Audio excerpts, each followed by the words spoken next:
Welcome to the Hollywood Persona Podcast. Here are your hosts, Mitch and Ant.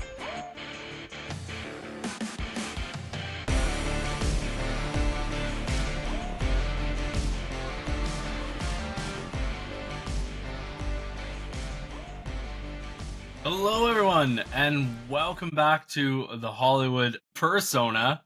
I am Mitch. I'm here with Antoine. Ant one. Hey, Mitch. Ant, how are you? Good, man. Glad to talk to you. Yeah, it's definitely been a little bit. I've gone through a move, but I'm all moved in. This is my new place. I am here. I love it. That sounded like I was doing an Indian accent. I was not trying to. But I'm really excited. I'm actually I'm hyped. I'm hyped to talk to you. I finally went this weekend to the theater, which I haven't done in like 2 weeks, you know? Yeah. Like, I didn't even get my TV hooked up until I think I messaged you 4 days ago. So I went a week and a half without even watching anything. So yeah. That always makes me feel so journey. Disconnected. Yeah, so and then I was so busy that I knew I couldn't watch movies.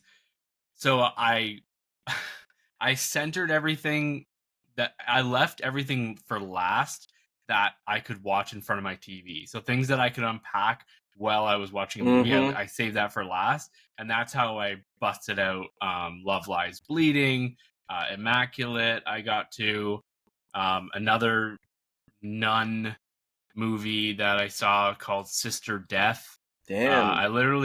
I watched them back to back, these two nun horror movies. There have been a ton. Yeah, and then on the weekend I saw Civil War and Alien for its 45th anniversary. Cool. And what have you been watching? I mean, we'll get into all these in a greater depth as we go. Yeah, what have you seen? I've seen Challengers, which I'll talk about a little bit, which I really liked. I saw Boy Kills World, that Skarsgård picture. Right. I saw this documentary called Hello Dankness. Really interesting and weird. Yeah. Weird thing, but it was very cool. It's a 2022 movie on Letterboxd, but it's been showing in theaters around me. I saw Deep Sky, which is the IMAX that we talked about last time. Yeah. That was really cool and fulfilling. And then I don't think I did. I saw Sasquatch Sunset, that weird Sasquatch movie. And then before that, I think I mentioned Abigail and the Ministry of Ungentlemanly Warfare, Civil War, like you said, The Long Game, and that new Don't Tell Mom the Babysitter's Dead, which was no good. So you've seen a couple of stinkers. Yeah. But you didn't like Sasquatch Country, or not what's at it all, called? man. Not at all. And I knew kind of, going in, listeners, if you've seen the trailer for this, it's a bunch of Sasquatches, what's the other name for those things? What do they call them? Bigfoot, Yeti. Bigfoot, thank you. Yeah. It's like a bunch of Bigfoot that are just roaming through the woods. There's no dialogue in the movie. None. It's all pissing, farting, shitting, lame, like sex that's supposed to be funny, and it's just like people in suits wandering through the woods, and it's just way too corny. I find no humor in toilet humor. I don't either, man. I've just grown out of it. Me too. I mean, it was okay a little bit, when Adam Sandler was doing it back in the 90s a little, but even then, it wasn't my forte. Yeah, yeah. And the biggest, or the most similar to Sasquatch Sunset, I could say that I would call it in parallel, kind of similar movie is, do you remember Swiss Army Man with Daniel Radcliffe? Yeah. It's kind of like that. Although looking back, it's been a while. I think I remember liking Swiss Army Man and thinking it was kind of fun. Sasquatch Sunset was just stupid, but I hope it finds an audience, because I could see someone loving it. I wasn't as high on Swiss Army Man as everyone else, so I felt like I wasn't getting it. When everybody's into a movie and you are like, wait, what are they seeing that I'm not? Yeah. I didn't hate it, but I definitely didn't, love it. But we'll talk about Civil War and Love Lies Bleeding. Yeah. And then I'll mention challengers, and then you can mention... I'm going to talk about Alien briefly because I have a couple of things I want to bring up, even though it's a 45-year-old movie now. Happy anniversary. Happy Alien Day, which was 2 days ago. No. Saturday. Why? What makes it Alien Day? Oh, thank you for asking. So on April 26th of every year is Alien Day. And why is it April 26th? Because it is 426. And the moon, the planet they land on in the original Alien movie is LV-426. That's what the planet was called. That's a stretch. That's a real stretch. Well, it was LV-426. It's not even a date. Well, 426 is. I guess so. So, and then in Aliens, obviously they land on that planet. But it's actually not a planet. I was researching. Well, I knew this earlier, but I had to remember. But that actually, what they land on isn't a planet. It's a moon. Right. And there's 3 moons, and the planet is called like Camembert or Campelos. Okay. The actual planet, and it looks like Saturn. Anyways, I'm getting really nerdy. Give me two more seconds. Go for it. And there's another on one of the other moons is LV, and that is the moon that where Prometheus takes place. Right. Okay. So anyways, so it was Alien Day. Had a good day, Cool. being nerdy. So I might jump into a little rewatch of the entire series, especially leading up to Romulus this year. Cool, man. Can't wait They're until great fucking movies. August. But I know. We got a ways to go. Anyways, so Ant's going to tell us a little bit about this new summer box office draft. Yeah. This is separate from the box office draft we're doing through the year. This is the summer box office draft that the people do at the /Filmcast. And so he knows a lot about it. We're gonna fill it all out tonight, and then we can talk about it in upcoming episodes. Yeah, we can talk about our picks. So, all right. So, I think arguably the biggest movie podcast that has been going on for 15 or plus years is called. It actually used to be called the /Filmcast because they were associated with /film.com, but it is That's now what it was when I was listening to it originally. But it's now just called the Filmcast. But it still has the same hosts that have been doing it for 15 years, and they put out an episode every single week of the newest movie. And I've been listening to them for, a long time now, probably 7 or 8 years or so that I've really been following them. But every year they do the summer movie wager. And they've been doing it so long, and they've got such a following that someone, just a fan, put together a website to track it for them. And the website is thesummermoviewager.com. Anyone can go to it. And when you go to that page, you're greeted with the host's picks. And the idea behind it is you are trying to guess what the domestic box office will be for the top 10 movies of the summer, going from May 1st through August 31st. So just the summer months and just domestic. So US and Canada totals for box office. And if you go there, you can fill out a form and save it, and it'll save your progress. And you can kind of compete against the host of the show and see what other people have. And what's fun is they usually have the person that wins it all will usually come on. They'll invite them or have them write in to say something, how they made their picks. Because someone every year gets it like almost dead on, which is just crazy. Right. And the way that they do their numbers, and I'll come back on our next episode and give the exacts, but it's something like this. If you get one dead on, you get 5 points. So if you pick, let's say Inside Out 2 is the biggest movie of the summer for domestic box office, and you pick that as number 1, then you get 5 points. If you're off by 1 and it's number 2, but you picked it as 1, then you get 4 points, and so on and so on. It goes down, and then you're allowed 3 dark horse picks, which all just count for 1 point, and that is a pick that isn't in your top 10, but ends up on the top 10. You get a point for that. So, it's a huge list. You're looking at the movies, the big ones. Yeah, it's like Minions, Bad Boys, Twister, maybe Alien, but Alien only has a couple weeks. Deadpool, Wolverine. Yeah, that's thing you said is that if it starts at a date and it ends at a date, so like it doesn't keep running. Right. Right, like you said. So Alien Romulus will only be have 2 weeks. 2 weeks worth of it. Yep. And then it's cut off. So if it made, let's say it made 80 million in that time, right? That's it. Yep. Even if it goes on to make 800 million. Yeah, yep. Right? It doesn't matter. Okay, Yeah. so which is cool. Yeah. Yeah. And so Mitch after this tomorrow, and I'll do mine tomorrow probably during the day. I'll just make my picks and we can come back on here and share them, and we can talk about why we picked what we did and what place. And the best way, listeners, if you want to take part in it, the best way to do it is I would say listen to their podcast. It's the Filmcast. They just dropped their episode explaining why they picked theirs in a row. And it's a good I would say listen to it because they explain the comparables. So they'll say like the first Inside Out made this much, so this second one might make this one, but for movies like Twister, but then you have that Kevin Costner movie coming out this summer. That one that's the Western. Yeah, the American Horizon. Yeah, they've got that on there. Some people have that as number 10. Sorry. What happened?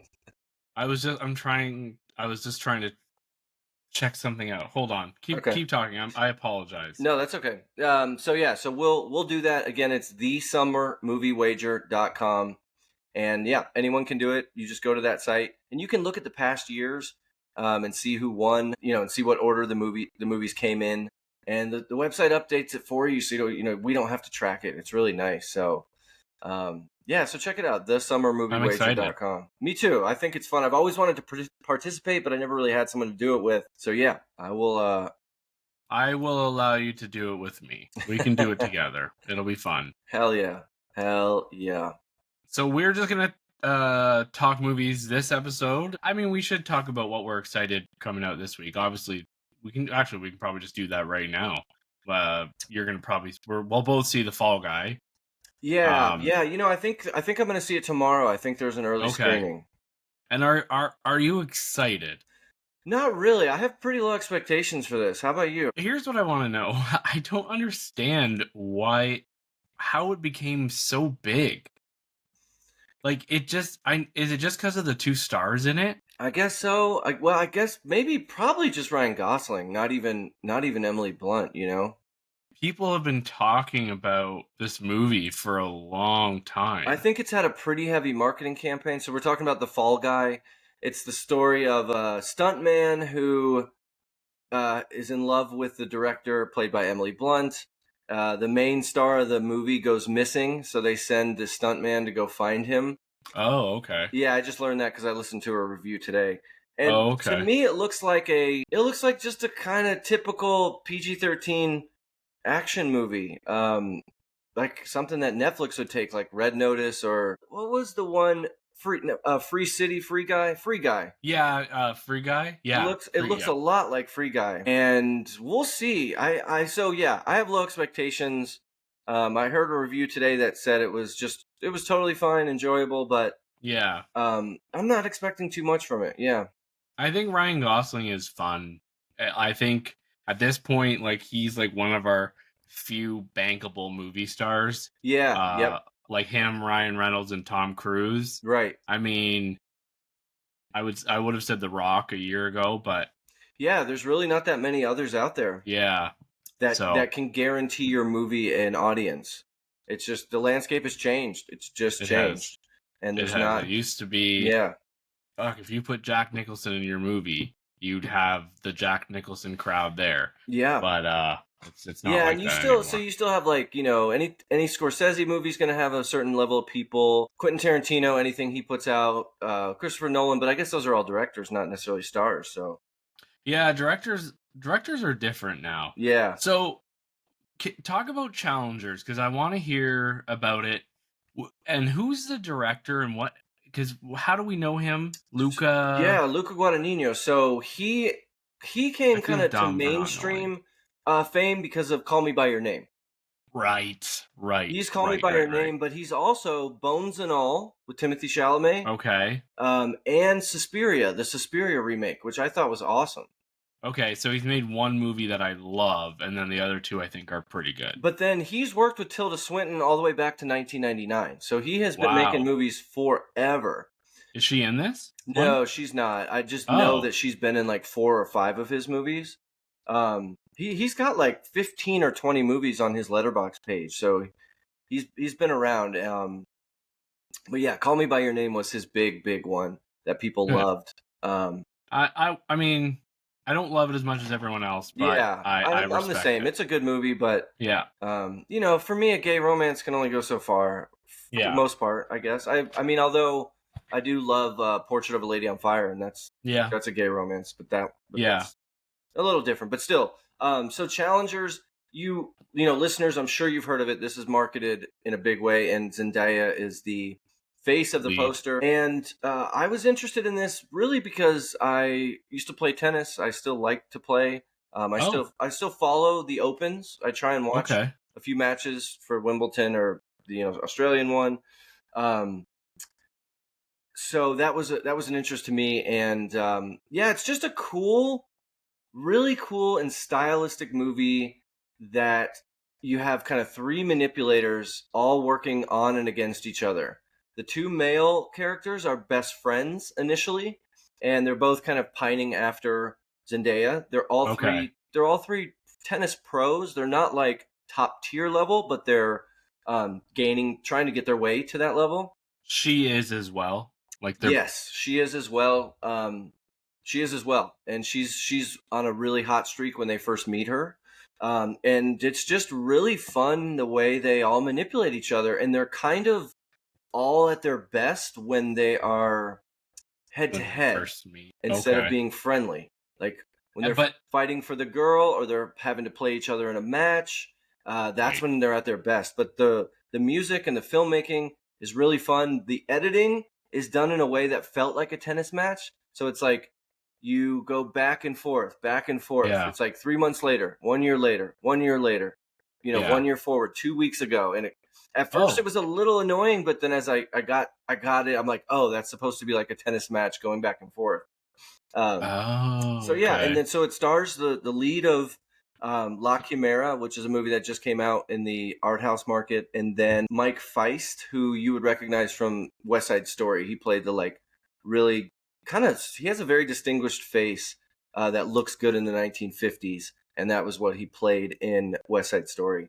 And Zendaya's great. She's actually really good. I was kind of impressed with her. I thought, she's good in Dune. She's been great in lots of things, but I thought maybe she was more just of a pretty face, but I was wrong there. She's great in this. She has to go through a lot of emotions, and she's in most of the scenes of the movie, and she kills it. And yeah, it's really sexy.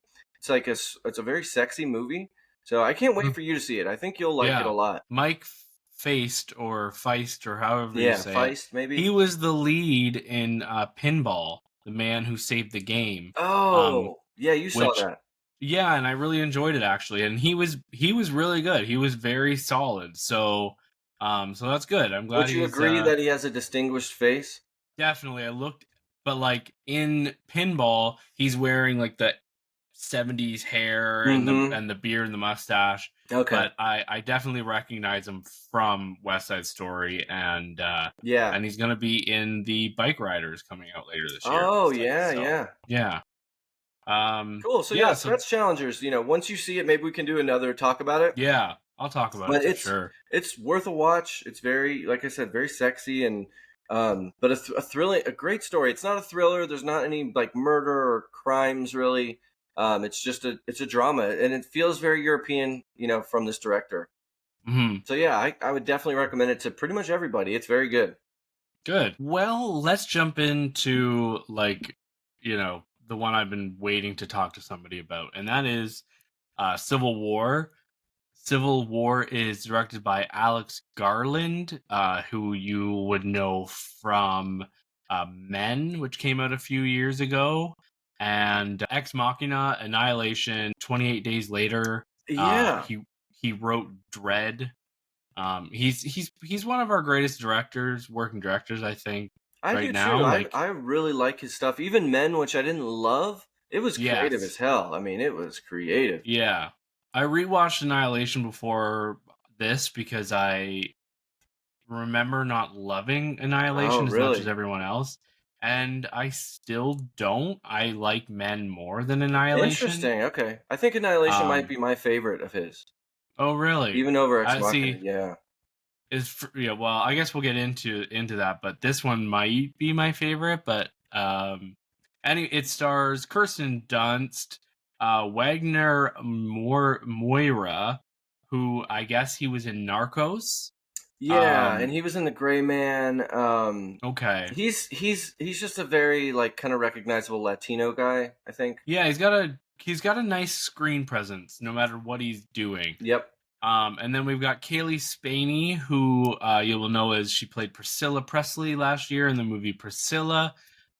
Stephen McKinley Henderson, who you might know from Dune, and Nick Offerman plays the President of the United States. Yep. And then And you have obviously there is a civil war has erupted between, well, the Western so there Alliance. yeah, so there's the Western Alliance, the Western Forces, which are Texas and California. And obviously, you think Texas and California, they're so different. Why would they be together? And I think that's one of Alex Garland's ways to depoliticize this film a little bit. Agreed.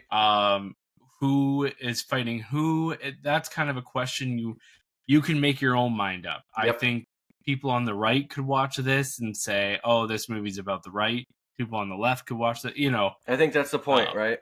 Exactly. And Alex Garland did a really good job, almost to a fault, of trying to work around that. There's I wish people I could. mad about it. There's people that are mad Yeah. about that. I went with a group of 4 friends to see it, and they were kind of like, "Man, I wish I knew what they were fighting about." And I kind of agreed with them at first, but then the more I thought about it, I'm like, I'm glad we don't, because I think this is just to show us what a civil war might look like today, no matter who starts it or why it starts, right? And I think the thing that you don't really get from the trailer is that this movie is about the press and the journalists in this kind of situation. Yep. So, like, when you look at it, you think, man, we're gonna see this civil war and it's gonna be nuts and it's gonna be terrifying. But it's more like, and all I could think about was 20 Days in Mariupol, which I don't know if you ended up seeing that one. I did. You did. Most of it. I've seen most of it. Yeah, and it's really hard to watch. And then obviously in the back of my mind the whole time I'm thinking of what's going on in Israel and Gaza and the amount of press that are dying over there. Yeah. Which is a staggering amount. And people are, saying that press over there are being targeted now so that things can't get out. But anyway, so these group of journalists, they are going to go to the White House. They know that these Western forces are going to essentially make their way to the White House and try to take it over. They know this is happening, so they want to try to get there and document it. And so that's basically the story. It to me, and I actually heard this on another podcast today, but I thought of it in the theater and I wrote it down in my notes.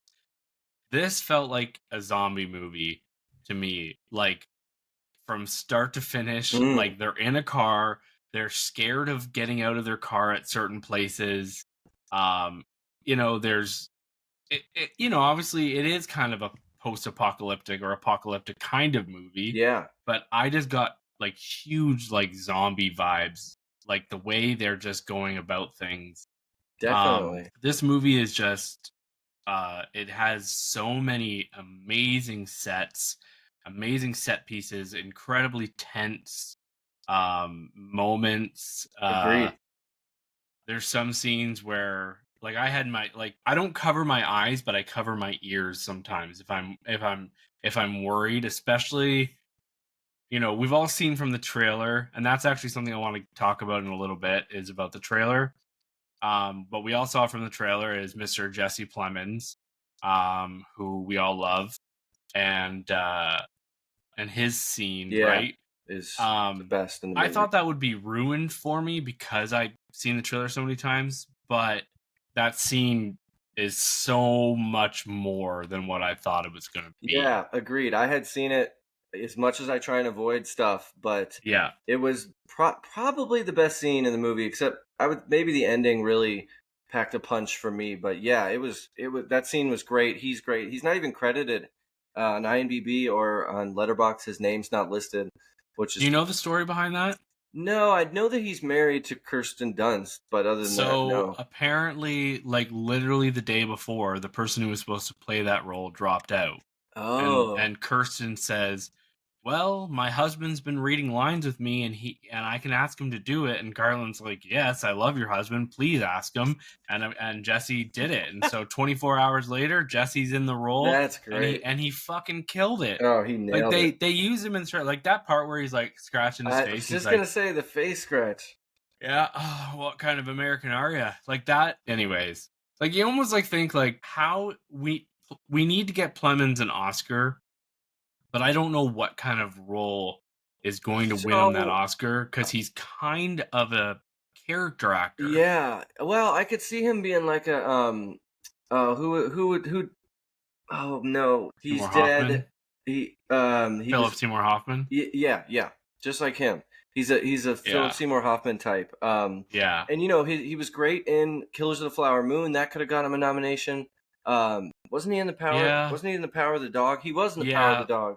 I think that did get him a nomination. That might have gotten him one. Yeah. But yeah, I agreed. I think an Oscar is in his future for sure. Oh, for sure. I really hope so. But yeah, I think some people don't love the movie, and I think it might be. And you said you wanted to talk about the trailer. I think it might be because it was a little the marketing is a little misleading with it being called Civil War, and as we said, this is more about journalism and how that would go down with the Civil War as the backdrop.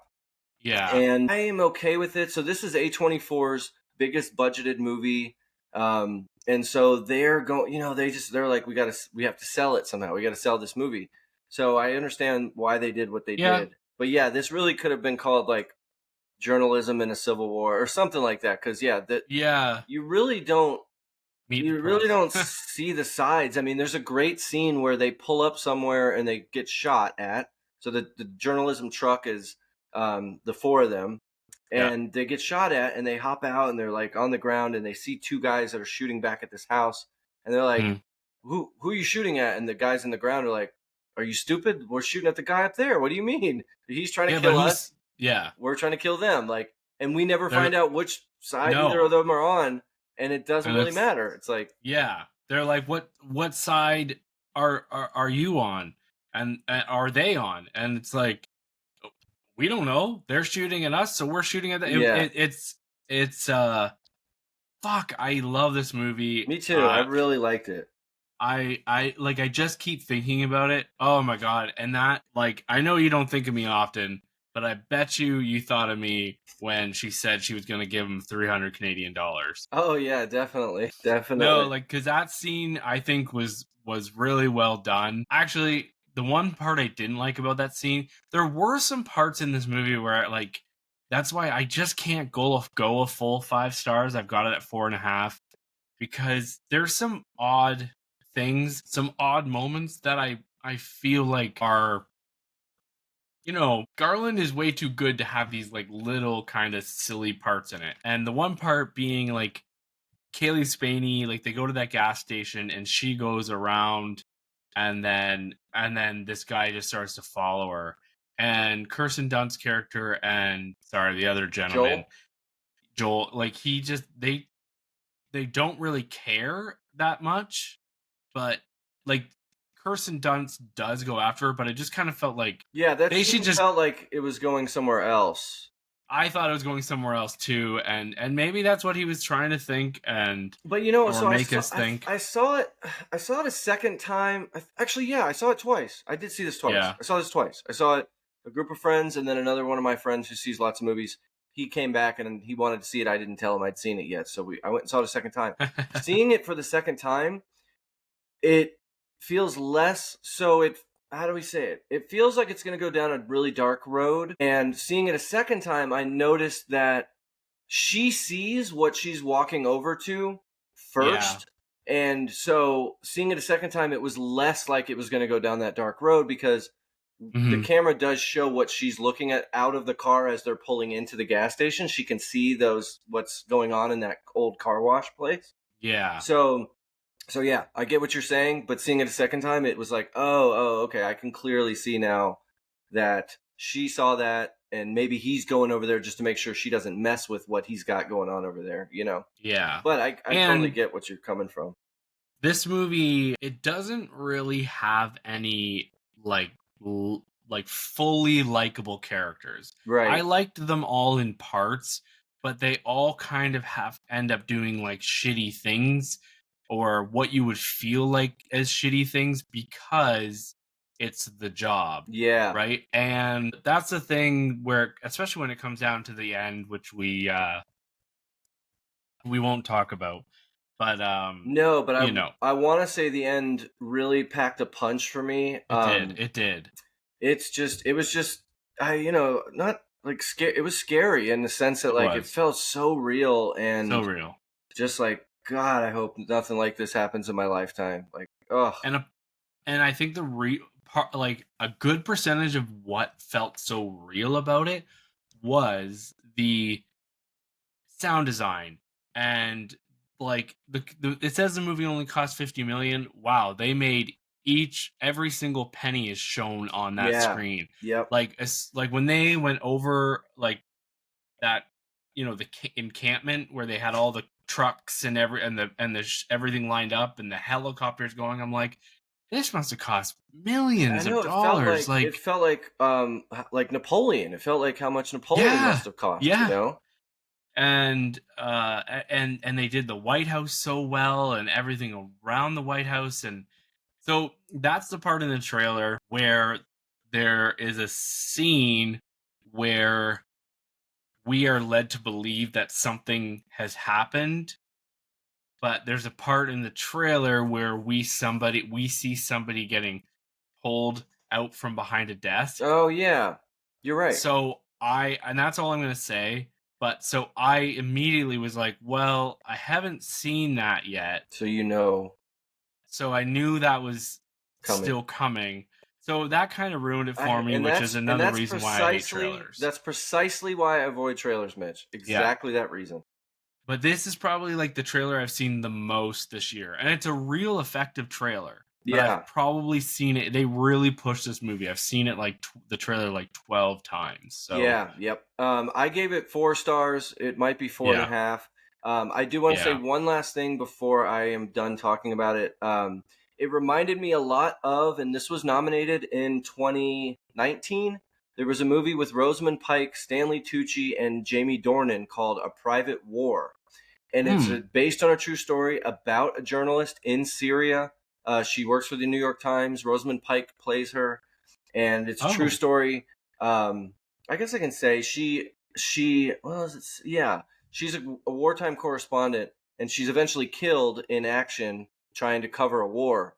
And I would like to tell people, if you like Civil War and you wanted kind of more or were interested in more, A Private War from 2018 is great and even more brutal than this one.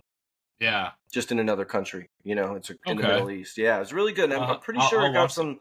I'm pretty sure it got some nominations. And I will say that Jesse Plemons was nominated Best Supporting Actor. Power of the Dog. Power of the Dog. Yep. So he'll get it eventually.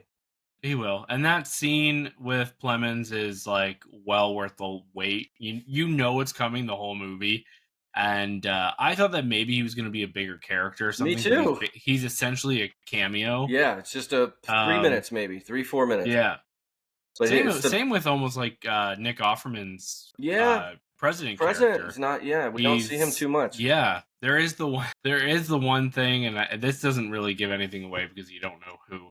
But everybody always makes fun of when somebody gets shot in a certain part, and then they hide it and they don't tell anyone till later. Oh yeah.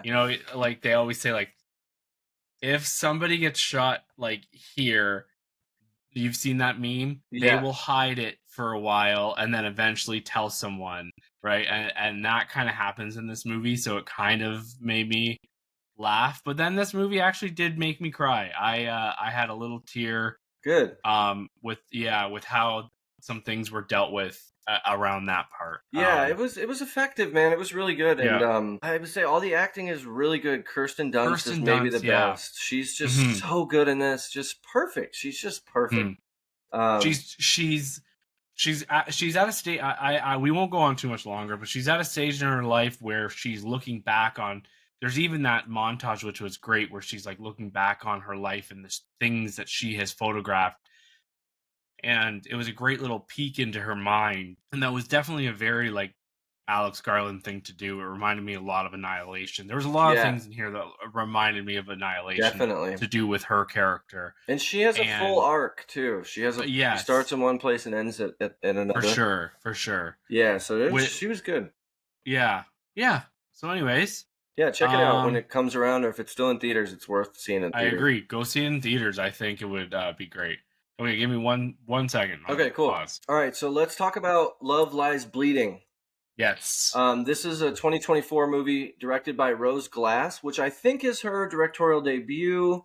Yes, because I swear I looked it up while I was watching the movie, and Oh no, she did Saint Maud. Right, because I remember you telling me about that. Yeah, and I didn't like Saint Maud. Yeah, I think this might be the first movie she's written. Okay. Yeah, I think that's the case. No, she wrote Saint Maud as well. All right, I don't know what I'm talking about. Well, but anyway, so this is 2024. Okay. Rose Glass written, directed. I need to see Saint Maud. That was one that I missed the year it came out. It's A24. It's right up my alley. I missed it, but. So this is mainly Kristen Stewart and Katie O'Brien's movie, but you have Ed Harris, Dave Franco, and Jenna Malone, and it's set in a really grimy, like shitty town in Oklahoma. Are we in Oklahoma, Mitch? Sounds about right.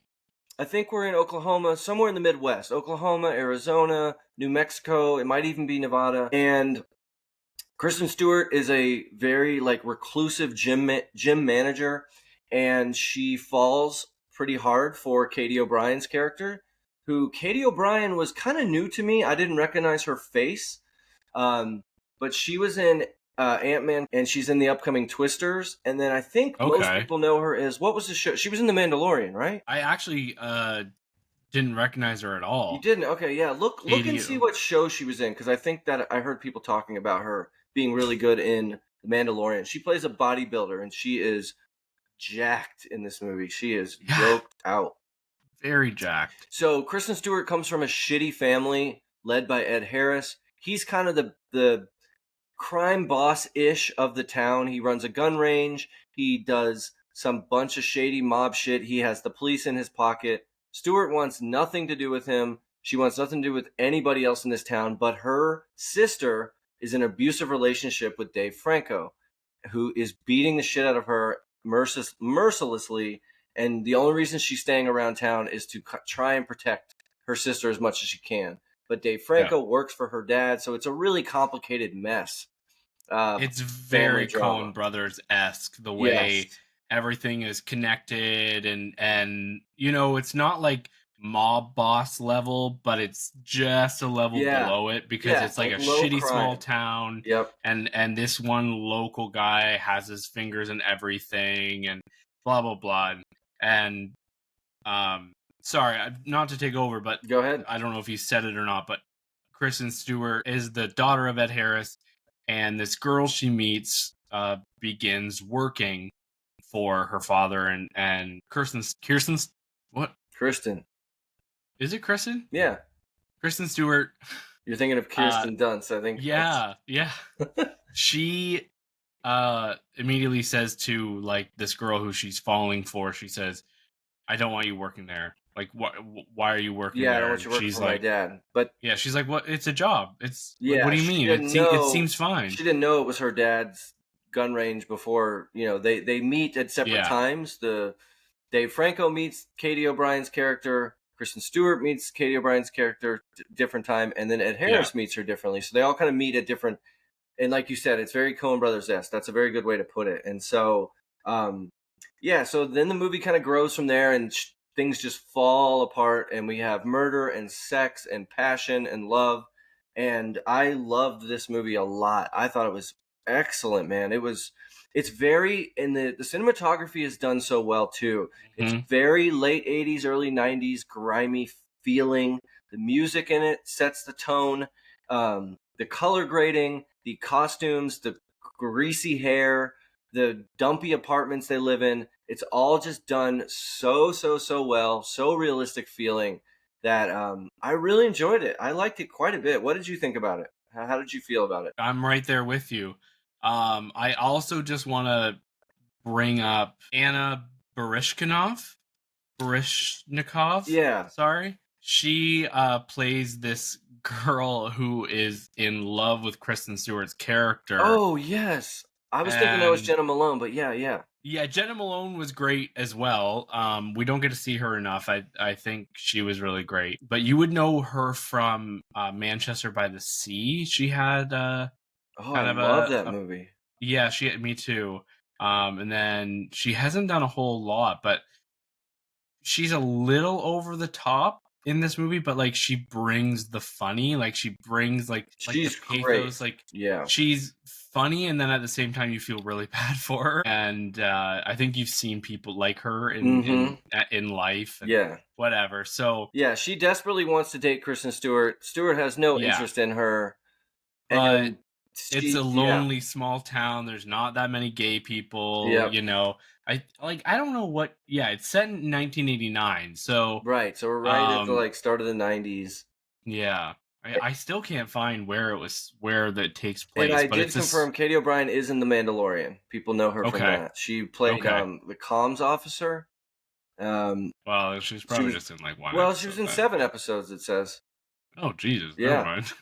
I haven't seen the latest season, so maybe I'm behind. But she was also in Agents of S.H.I.E.L.D., Westworld. Yeah. Anyways, there's a couple of great scenes. The meeting scene where Katie O'Brien and Kristen Stewart meet, I think, is done excellent. It was done, in an excellent way. You can just see in Stewart's eyes, she's like, "Ooh, who's this chick?" And then she kind of seduces her, or flirts with her. And a lot of times we see drugs used in a way, like drugs or alcohol used in a way to like, hey, you want to get high with me, and like we'll hang out, and that'll turn into something. But in this case, in this movie, it's steroids, and they use steroids a lot in this movie, and they're freely flowing, they're abundant, and there's kind of they have this meet cute where they like shoot each other up with steroids. And it's like kind of sweet. I don't know. I know this is definitely goes on my list of relationships I actually cared about. Yeah, absolutely. Because, and I think the movie, it takes place over probably just a very short amount of time, but I think ultimately we're supposed to like put more time in there. I don't know if that makes sense, but they fall in love in a way, and it feels like it happens so quick because it's so well done. And where was I going with that? There's some brutal murder scenes in this. There are. It goes down a really dark path, scenes of people getting fucked up really good. And that's why it's a little bit like Coen's or Tarantino, because like suddenly it takes a turn. Like, you know what I mean? Like, things are, you don't know where it's gonna go, and then suddenly it takes a turn.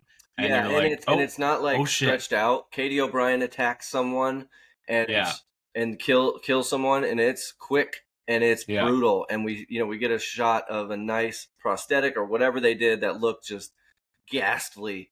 But it was done so well. Oh yeah. But I want to ask you did you remember what you wanted to say? I do, yeah. Okay, sorry, go for just it. Quickly. Yeah.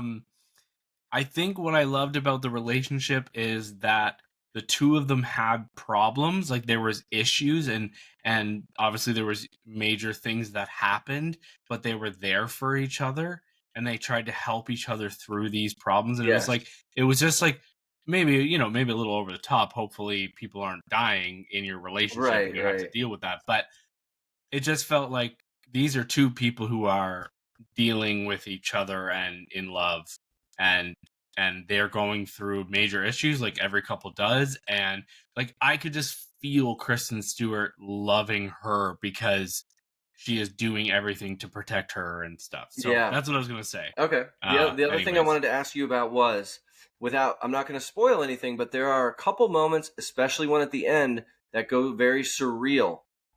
And did that work for you? Were you okay with that? Are you talking about not the very, very ending, but kind of the final scene of all of the characters? Oh, right. Yeah. Holy shit. I can't believe I forgot about that. So at first it took me out a little. Like I was like, what the? And then I'm like, you know what? They earned this. I'm like, they earned this. This is fine. They earned it. They did earn it. And normally I would hate that kind of shit. Me too. It would feel like, why are we doing this? But it was like, and I understood, what they were trying to say with that. Yeah. And man, especially like Rose Glass, like, on her second movie, and A24, obviously, like, I think a bigger production company would have said, no, scrap that, definitely, fuck that, put it out of there. Definitely. And the movie probably would have still been good without it. Yep. But it's definitely a very interesting way to go. And I'm glad you brought that up because I almost forgot about it. But when I was watching it, I could felt myself trying to like be like, no. But then I was like, oh, no, this works. Same. I had the same like roller coaster of like, oh no, and I'm like, no, you know what? This is fine. It's just a few seconds. I get what they're going for. It's very creative. The sky has this great backdrop with the stars. Yep. Like it's fine. It's totally fine. You're right. Like that's the director kind of knowing what she wants. Yeah. So it was cool. And I don't know. Did I say this already? I know I said this to you already, but I can't remember if it was this movie or not, about, women directors and just being cool that we get Rose Glass to direct something like this because it's shot from a woman's perspective about a woman relationship. And it's just good that we have a diverse group of this is a reason why you want to have diverse storytelling, because you get to see, because this could be directed by a man and it could be just as good or better. But we got to see it from a woman's perspective, and I think that's cool. It was good, maybe because of it. And it's funny because, like you said earlier, like there's only so many things you can do, like with a gay relationship story, right? But like again, this is a gay relationship story. Good point, at the end of it. Yep. But like you said, there's only so many things you can do with a gay relationship story because a gay relationship is like any other relationship. Exactly. So like if it's not made a deal of, it's just this, they happen to be gay, then you get something cool like this. Because it's never commented upon. No one has ever called gay, or there's no slurs, like, or maybe like what there's like a little bit near the beginning. At the gym, it's like she swings one, but like it's all minor. Nobody cares. Yeah. And that's cool. And that's just so that's what I kind of, to bring it back to that point, I was just thinking it's you're right. You make a good point. To me, at this point, if you're gonna have a relationship in your movie, gay, straight, whatever, you just got to make us believe in it. And a lot of movies struggle to do that. So, and this one definitely did not. Yep. Did. Yes, it did. So I gave this 4 stars also. It might be a 4.5. I really, really enjoyed it and would think anybody should watch this. I gave it 4 stars as well, and I can't really understand why I wouldn't go 5. So maybe I'll like go 4.5 ish. Like me too. But I would recommend this to anyone, and I think it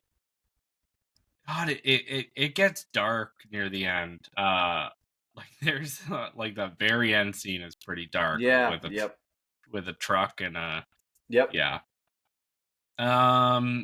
So I'll just talk about Immaculate quickly. Tell me what you thought of it, because I saw it, but I'm like, the first Omen has completely replaced it in my mind. Exactly. And so now this year there's been 3 Evil Nun movies, and neither of them are The Nun. Right. It like you know what it is? It's nonsense. Ha. Thanks. So anyway, so I watched this, and it is Sydney Sweeney, and she is playing a nun who, very similar to the first Omen, she comes over to what country is it? Italy, I think. Yeah, in Italy, to join a convent, and she wants to be a nun. She is taking care of nuns in their last days. They are dying. God, it's just so. I'm blurring it together with First Omen, and I literally just watched it like 3 days ago. But like, there's definitely. I don't want to spoil it, but essentially, like, this happens very early on. Yeah, I think you can say. Like, she is told she is pregnant, and she has never had sex before. And the title's Immaculate, so Immaculate Conception. Exactly. So I find it. Anyways, I did really enjoy this. Oh, good. But I gave it 3 stars. It's good. I think the last act gives it that 3rd star. Like, I think it's, especially having seen First Omen before this, and I think the first little bit is kind of all a little bit been there, done that. Definitely. It's a creepy church. It's the beginning scene felt like First Omen, like someone trying to escape. Like, it was all a little bit been there, done that. And then it very quickly in that last act takes a very A24 vibe. Yeah. Like, which I wasn't expecting. It gets more dark than I thought it was going to get, and I ended up enjoying it. But it's a 3-star movie, and I liked some of the rivalry between the nuns, and because it's like, oh my god, why is she getting the attention, or this kind of stuff. But yeah. And I want to add too, because I do remember hearing this about this movie. So Sydney Sweeney also produced this movie, and and apparently she's been like wanting to make this for 10 years or something like that. Like, it's been really, something that she's had a part in or had a hand in or wanted to do for a very, very long time. And I think it was just that she got some gas, or she's gotten popular onto more and more movies, that someone was finally like, okay, we'll make this. We'll finally make this one. Wow. So she had a big hand in it. Yeah, you're totally right. Development on Immaculate went underway as early as 2014, when Sydney Sweeney first auditioned for the role in the film from a screenplay written by Andrew Lobel. However, the project fell into developmental hell. Instead of entering production following her breakout role in Euphoria, Sweeney purchased the rights to the screenplay and approached Michael Mohan to direct. So no, I did not know that. I'm really glad to know that they shot it in Rome. That's cool. I think, you know what, if you're a horror fan, I think you're gonna like it. Yeah. There's parts of it that have been a little been there, done that, but I think by the end of it, you're gonna be like, wow, okay. I got the witch, like kind of the witch vibes almost. Yeah, I could see that. The end. But anyways. Okay. That's cool. For me, it was a 2.5. It's a little forgettable, and the first Omen just took so much, took precedent. So I kind of like. What are you on the first Omen, like, star wise? I think 3.5. Yeah, that's what I am. Yeah, I really like the first Omen. It grew on me quite a bit, and I've thought about it a lot too. Which I gave it 4 actually. Okay. Yeah. Good. Good. But yeah, I think that's. Well, there was one more I wanted you to talk about. What else have you seen recently? I mentioned Challengers at the beginning. Yeah. Well, I'll just talk about Alien quickly. Oh yeah. I went to go see Alien. It's my favorite movie of all time. Obviously, I can't. There's nothing really to say. Directed by Ridley Scott. Sigourney Weaver. Whatever. Unfortunately, it wasn't the director's cut. I don't know if any of you out there have seen the director's cut, but I highly recommend it. You get to see, a little bit more. If you really know the movie, there's a character that you get to see later on that has actually been cocooned, and it is the first sequence of a cocoon character that we see, which we see in Aliens, but we didn't see in this movie. But so that wasn't in it. I was a little disappointed in that, but seeing it in 4K on the big screen, I noticed things that I've never noticed before. Cool. Certain colors, certain shapes, especially when like they're on the planet and then they're going towards the eggs, and things are just more well defined. It was really great to see it on the big screen. So I'm hoping, to catch Aliens if it goes to the big screen, which I think it just did, and I missed it. But damn, yeah, I would much. So since I saw Alien in 2021 January, I looked at my log on the big screen. I really would also like to see Aliens, because to be honest with you, Mitch, I think I like Aliens better. Everyone does. I mean, I would say 50 to 60% of the people who love Alien and Aliens like Aliens. Kind of like more. I like Terminator 2 better than T1, right? Yeah. It's just do. There's just, it's more, I don't know. I just do. So I hope it comes to theaters, because I would like to see Aliens. Yes. So, okay. So here's, I watching it again, I wrote down some questions. And if anybody listening is an Alien fan or they know the reason, they can write in and tell me. Why would they discard Kane's body? So Kane is the first victim of the alien, and it bursts out of his chest and blah, blah. Shortly after, we see them send him out into space. Like, don't you think like the people back on Earth would have wanted to like check that? Yeah. Like see the body and see what happened? I mean, maybe like a death. Yeah, I would think so. But then I don't know. My answer would be, is it protocol to deal with dead bodies because they don't have dead body storage? They don't have a cooler to put a whole dead body in. Would it rot? Would it cause bacteria decay around the ship? That's true. So maybe that. But yeah, I think with an attack like that, with it being like that insane, life. Yeah, put them in storage, or they even said they can freeze bodies. So do that. The other thing I was going to say, there's one scene where he goes out and the alien, he's trying to find the alien. What's Brett's character? And he's looking up and the water is just dripping down all over him. Why? It looks like it's raining. Why is it raining on a ship? Yeah. Can anybody answer me that? The other thing is, then I texted you right away about this. Do modern day shuttles have a self-destruct sequence?